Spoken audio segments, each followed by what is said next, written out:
গাজায় ইসরায়েলি হত্যাযজ্ঞের প্রেক্ষাপটে ফিলিস্তিনকে স্বীকৃতি দেওয়ার ঘোষণা দিয়েছে বেশ কয়েকটি ইউরোপীয় দেশ। গত জুলাই মাসে ফ্রান্সের প্রেসিডেন্ট ইমানুয়েল ম্যাক্রো ঘোষণা দিয়েছিলেন ফ্রান্স ফিলিস্তিনকে একটি স্বাধীন রাষ্ট্র হিসেবে স্বীকৃতি দিতে চায়। একই মাসে যুক্তরাজ্যের প্রধানমন্ত্রী কিয়ার স্টারমারও এই ধরনের ইচ্ছা প্রকাশ করেছিলেন।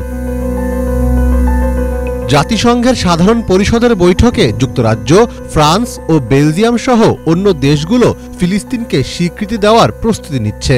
এবার সে তালিকায় নাম লেখালো ইউরোপের শীর্ষ ধনী দেশ লুক্সেমবার্গ। 16 সেপ্টেম্বর এক প্রতিবেদনে এ তথ্য জানিয়েছে সংবাদ মাধ্যম দ্য জেরুজালেম পোস্ট। প্রতিবেদনে বলা হয়, লুক্সেমবার্গের এক পার্লামেন্টারি কমিশনে ফিলিস্তিন রাষ্ট্রকে স্বীকৃতি দেওয়ার পরিকল্পনার কথা জানিয়েছেন দেশটির প্রধানমন্ত্রী লুক ফ্রিডেন ও পররাষ্ট্রমন্ত্রী জেভিয়ার ব্যাটেল। লুক ফ্রিডেন সাংবাদিকদের বলেন, সাম্প্রতিক মাসগুলোতে পরিস্থিতি অনেকটাই খারাপ হয়েছে। দুই রাষ্ট্র সমাধান এখনও প্রাসঙ্গিক। এজন্য লুক্সেমবার্গ সরকার আগামী জাতিসংঘ সম্মেলনে ফিলিস্তিনি রাষ্ট্রকে স্বীকৃতি দিতে যাচ্ছে। আয়তনে ছোট হলেও লুক্সেমবার্গ একটি অর্থনৈতিকভাবে শক্তিশালী ইউরোপীয় দেশ।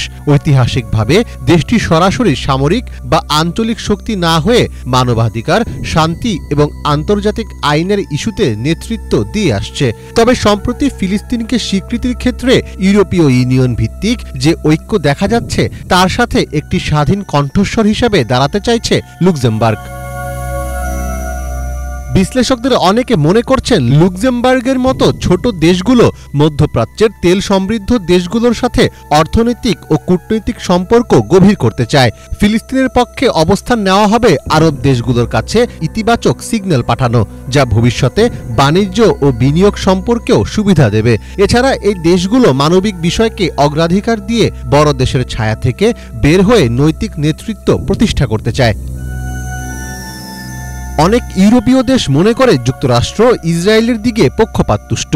সেক্ষেত্রে ইউরোপের অনেক দেশ এখন নিজেদের আলাদা ব্যালেন্সড শক্তি হিসেবে প্রতিষ্ঠা করতে চাইছে। এর মাধ্যমে লুক্সেমবার্গ এক ধরনের কূটনৈতিক ব্যালেন্সিংও করবে, যাতে পশ্চিমা জোটের বাইরে না গিয়েও সমালোচকদের কাছে নৈতিক অবস্থান ধরে রাখা যায়। ফিলিস্তিনি রাষ্ট্রের পক্ষে একের পর এক পশ্চিমা দেশ অবস্থান নেওয়ায় আন্তর্জাতিক রাজনীতিতে অনেকটাই বিচ্ছিন্ন হয়ে পড়েছে ইসরায়েল। আর প্রথমবারের মতো সেটি স্বীকারও করেছেন ইসরায়েলের প্রধানমন্ত্রী বেনিয়ামিন নেতানিয়াহু। বার্তা সংস্থা আনাদোলু এজেন্সির খবরে বলা হয়, অবরুদ্ধ গাজায় চলমান যুদ্ধ ও তার সরকারের কট্টর ডানপন্থী নীতির কারণে আন্তর্জাতিক চাপে পড়ে ইসরায়েলের একঘরে এবং বিচ্ছিন্ন হয়ে পড়ার বিষয়টি স্বীকার করেছেন নেতানিয়াহু।